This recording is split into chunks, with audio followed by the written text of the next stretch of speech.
Hi guys, അങ്ങനെ വീണ്ടും വേറൊരു ദിവസത്തെ വിശേഷമായി ഞാൻ വന്നേക്കുവാണ്. രാവിലെ തന്നെ ഭയങ്കര മടിയായിരുന്നു ക്ലാസ്സിൽ പോകാൻ.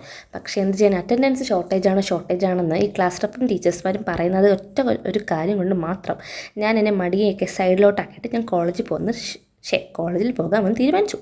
അങ്ങനെ ഇവിടെ രാവിലെ എന്നുവെച്ച് കുറച്ച് ബുക്കൊക്കെ പറക്കി വെച്ച് പല്ലൊക്കെ തേച്ച് ഫ്രഷ് ആയിട്ട് കോളേജിൽ പോകാമെന്ന് ഒറ്റ തീരുമാനത്തിൽ ഞാൻ പല്ല് തേക്കാൻ എൻ്റെ സെൻസോഡൈനും എൻ്റെ ബ്രഷും എടുത്ത് ഞാൻ പല്ല് തേക്കാൻ തുടങ്ങി. ഗൈസ്, നിങ്ങളെ കാണിക്കാൻ വേണ്ടിയിട്ടാണ് ഞാൻ ഈ മുറിയിൽ നിന്ന് പല്ല് തേക്കുന്നത്, അല്ലെങ്കിൽ ഞാൻ എപ്പോഴും വാഷ്റൂമിൽ നിന്ന് പല്ല് തേക്കുന്നുണ്ടായിരുന്നത്. പിന്നെ ആസ് യൂഷ്വൽ ഞാൻ എൻ്റെ ടവലൊക്കെ എടുത്തിട്ട് ഒന്ന് ഫ്രഷ് ആയിട്ടൊക്കെ വന്നിട്ട് ഈ യൂണിഫോം വലിച്ച് കയറ്റി.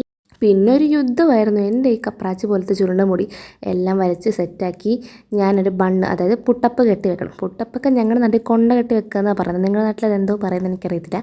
അങ്ങനെ ഞാൻ ആ സംഭവമൊക്കെ ചെയ്ത് സുന്ദരിയായിട്ട് ഇരിക്കുമായിരുന്നു. പിന്നെ നിങ്ങൾക്ക് വേറെ കാര്യം ഇപ്പോൾ കാണിച്ചു തരാം. അതവിടെ അത് കാണാനില്ലല്ലോ ഗൈസ്, ഇന്ന് ഡിലേ ആകുന്നത്. വോയിസ് എന്ത് പറയും ഗൈസ്?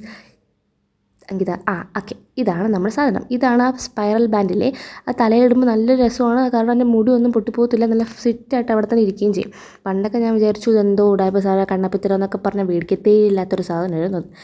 പിന്നെ എന്താ, ഞാൻ കുറേ സ്ലൈഡൊക്കെ കുത്തിവെച്ച് അഡ്ജസ്റ്റൊക്കെ ചെയ്ത്. നിങ്ങൾ ആ നെറ്റി കിടക്കുന്നുണ്ടല്ലോ, അത് അശോകൻ്റെ മുടിയല്ല, അത് എന്തോ എൻ്റെ ഫ്രണ്ടിലത്തെ മുടി കുറച്ച് ചെറുതാണ്, അപ്പോൾ അതങ്ങനെ വന്നതാണ് ഗൈസ്. പിന്നെ ഞാൻ എൻ്റെ ക്രീമൊക്കെ ഇട്ട് സൺസ്ക്രീനൊക്കെ ഇട്ട് സുന്ദരിയായി ഗൈസ്. എന്തായാലും കോളേജിൽ പോകണമല്ലോ, കോളേജിൽ പോകുന്നതിന് മുന്നേ കഴിക്കണം. ഞാൻ കഴിച്ചിട്ട് ഇറങ്ങിയ പിന്നെ ID കാർഡ് ഞാനാണ് കാണിക്കുന്നത്. ID കാർഡൊക്കെ ഇട്ട് കഴിച്ച് ഞാൻ അതിന് കോളേജിലോട്ട് പോയി.